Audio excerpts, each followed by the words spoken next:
सत साहिब भाइयों और बहनों, स्वागत है आपका आज के वीडियो में। आज हम सुनेंगे कपिल ऋषि नाम के एक ऋषि की कथा। एक कपिल नाम के ऋषि थे जिनको भगवान विष्णु के 24 अवतारों में से एक अवतार भी माना जाता है। वे तपस्या कर रहे थे। एक सगड़ राजा था, उसके 60,000 पुत्र थे।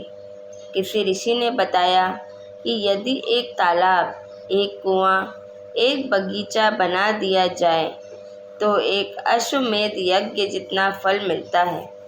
राजा सगड़ के लड़कों ने यह कार्य शुरू कर दिया। समझदार व्यक्तियों ने उनसे कहा कि आप ऐसे जगह जगह तालाब, कुएं, बगीचे बनवाओगे तो पृथ्वी पर अन्न उत्पन्न करने के लिए स्थान ही नहीं रहेगा। किसी राजा ने विरोध किया तो उससे लड़ाई कर ली। उन राजा सगड़ के लड़कों ने एक घोड़ा अपने साथ लिया। उसके गले में पत्र लिखकर बांध दिया कि यदि कोई हमारे कार्य में बाधा करेगा, वह इस घोड़े को पकड़ ले और युद्ध के लिए तैयार हो जाए। उन सिरफिरों से कौन टक्कर ले? पृथ्वी देवी भगवान विष्णु जी के पास गई। एक गाय का रूप धारण करके कहा कि हे भगवान, पृथ्वी पर एक सगड़ राजा है। उसके 60,000 पुत्र हैं। उनको ऐसी सिरड़ उठी है कि मेरे को खोद डाला।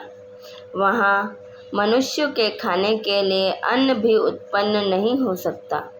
भगवान विष्णु ने कहा, तुम जाओ, वे अब कुछ नहीं करेंगे। भगवान विष्णु ने देवराज इंद्र को बुलाया और समझाया कि राजा सगड़ के 60,000 लड़के यज्ञ कर रहे हैं। यदि उनकी 100 यज्ञ पूरी हो गई तो तुम्हारी इंद्र गद्दी उनको देनी पड़ेगी। समय रहते कुछ बनता है तो कर ले। इंद्र ने हलकारे अर्थात अपने नौकर भेजे, उनको सब समझा दिया। रात्रि के समय राजा सगड़ के पुत्र सोए पड़े थे। घोड़ा वृक्ष से बांध रखा था। उन देवराज के फरिश्तों ने घोड़ा खोलकर कपिल तपस्वी की जांघ पर बांध दिया। कपिल ऋषि वर्षों से तपस्यारत थे, जिस कारण से उसका शरीर अस्थि पंजर जैसा हो गया था। आसन पद्म लगाए हुए थे। टांगे पतली पतली थी, जैसे वृक्ष की जड़ों की मिट्टी वर्षा के पानी से बह जाती हैं और जड़ों के बीच में 6-7 इंच का अंतर हो जाता है। ऋषि कपिल जी की टांगें ऐसी ही थीं। इंद्र के हलकारों ने घोड़े की टांगों के बीच के रास्तों में से जांघ के पास रस्से से बांध दिया। राजा के लड़कों ने सुबह उठते ही घोड़ा देखा। उसकी खोज में युद्ध करने की तैयारी करके 60,000 का लंगर चल पड़ा। घोड़े के पदचिन्हों के साथ साथ कपिल मुनि के आश्रम में पहुंच गए। घोड़े को बंधा देखकर सगड़ राजा के पुत्रों ने ऋषि की ही कोख में भाले चुभो दिए। कपिल ऋषि की पलकें इतनी लंबी बढ़ चुकी थी कि जमीन पर जा टिकी थी। ऋषि को पीड़ा हुई तो क्रोधवश पलकों को हाथों से उठाया। आंखों से अग्नि बाण छूटे। 60,000 सगड़ के पुत्रों की सेना की पुली सी बिछ गई, अर्थात 60,000 सगड़ के बेटे मरकर ढेर हो गए। सूक्ष्म वेद में कहा है कि 60,000 सगड़ के होते कपिल मुनीश्वर खाए। जे परमेश्वर की करे भक्ति तो अजर अमर हो जाए। 72 शोणी खा गया चुनक ऋषिवर एक। देह धारे जोरा फिरे सभी काल के भेष। दुर्वासा कोपे तहाँ समझ न आई नीच। 56 करोड़ यादव कटे मची रुधिर की कीच। अर्थात कपिल मुनि जी, चौणक मुनि जी तथा दुर्वासा मुनि जी संसार में कितने प्रसिद्ध हैं। ये सब काल ब्रह्म की भक्ति करने वाले वेशधारी ऋषि हैं। ये चलती फिरती मौत थी, चलती फिरती मनुष्य रूप में घाल है। गलती से भोले प्राणी इनको महान आत्मा मानते हैं। ये सब ज्ञानी आत्मा थे, ये सब उदार हृदय के थे।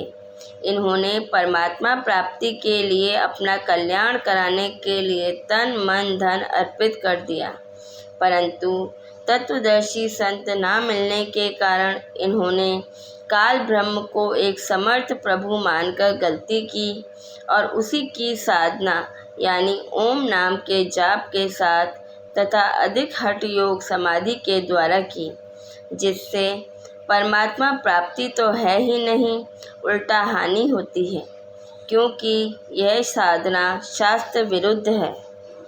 गीता में कहा गया है कि शास्त्र विधि को त्याग कर जो मनमाना आचरण करते हैं उनकी साधना व्यर्थ है। वह उदार आत्माएं इसी कारण काल ब्रह्म की अनुत्तम गति में स्थित रहे। जो मनुष्य शास्त्र विधि रहित केवल मन कल्पित घोर तप को तपते हैं और दंभ अहंकार से युक्त, कामना आसक्ति अभिमान से युक्त हैं, शरीर में स्थित सर्व कमलों में देव शक्तियों तथा पूर्ण परमात्मा तथा मुझे भी क्रश करने वाले अर्थात कष्ट देने वाले अज्ञानियों को तू असुर स्वभाव के जान। गीता में ये भी प्रमाण है कि वह अपने आप को श्रेष्ठ मानने वाले घमंडी पुरुष धन और मान के मद से युक्त होकर केवल नाम मात्र यज्ञों द्वारा पाखंड से शास्त्र विधि रहित पूजन करते हैं। अहंकार, बल, घमंड, कामना, क्रोध आदि के वश और दूसरों की निंदा करने वाले पुरुष अपने और दूसरों के शरीर में स्थित मुझसे द्वेष करने वाले होते हैं। उन द्वेष करने वाले पापाचारी कुकर्मी जो वचन से करोड़ों व्यक्तियों की हत्या करने वाले नराधमों अर्थात नीच मनुष्यों को मैं संसार में बार बार असुरी अर्थात राक्षसी योनियों में ही डालता हूँ। सूक्ष्म वेद में भी इन्हें नीच कहा है। दुर्वासा कोपे तहाँ समझ न आई नीच, 56 करोड़ यादव कटे मची रुधिर की कीच। हे अर्जुन, वह मूर्ख मुझको न प्राप्त होकर ही जन्म जन्म में असुरी योनियों को प्राप्त होते हैं, उससे भी अति नीच गति को प्राप्त होते हैं अर्थात घोर नरक में गिरते हैं। उपरोक्त प्रमाणों से सिद्ध हुआ कि गीता अध्याय 7 में गीता ज्ञानदाता ने अपनी साधना से होने वाली गति को भी इसलिए अनुत्तम अर्थात घटिया बताया है। कहा है कि गीता ज्ञानदाता ने कहा है कि जो चौथी प्रकार के ज्ञानी साधक हैं वह सभी हैं तो उदार, क्योंकि परमात्मा प्राप्ति के लिए अपने शरीर के नष्ट होने की भी परवाह नहीं की और हजारों वर्ष भूखे प्यासे साधना रत रहे, परंतु तत्वदर्शी संत न मिलने के कारण वह सभी मेरी अनुत्तम अर्थात घटिया गति अर्थात ब्रह्म साधना से होने वाले मोक्ष जो ऊपर ऋषियों को हुआ उनमें स्थित रहें अर्थात जन्म मरण 84 लाख योनियों के चक्कर वाली गति में रह गए।